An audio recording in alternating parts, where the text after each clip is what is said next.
Hi everyone! Welcome back to my channel, no? So, kaka-out ko lang po sa company po. Then, ito, naghihintay po ako ng service. On the way na po para sunduin kami. So, nauna po ako sa labas. Mga kasama ko ay nasa loob pa rin. Ito na po yung buhay, no? After na trabaho, uwi, papahinga, kakain, matutulog, tapos kinabukasan, gigising, tapos laban na naman.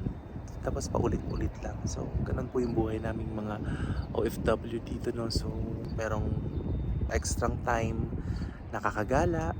Pag may extrang pera, nakaka-shopping, nakakabili kung saan-saan. Nakakakain ng mga gusto namin kainin. Pag short na kami sa budget, ayun, yung ulam namin, itlog, tuyo, indomie, pancit canton, ganun, noodles. Ganun yung life dito sa ibang bansa. Nais ko lamang pong i-share, no, sa lahat po ng makakapanood po nito na ito pong tinahak po naming landas ng mga OFW.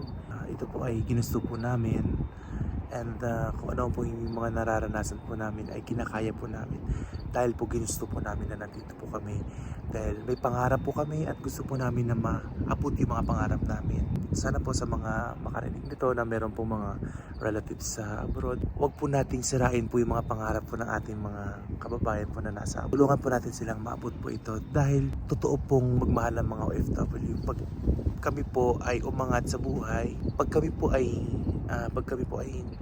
naging successful, damay po lahat. Pag kami naman po ay bumagsak, damay din po lahat. Syempre, pati nyo na po kami malalapitan. Ganun po. Supportan po natin ang bawat isa. Supportan po natin, mahalin po natin, kamustahin po natin, at mag-spend tayo ng quality time kahit through phone, through video call.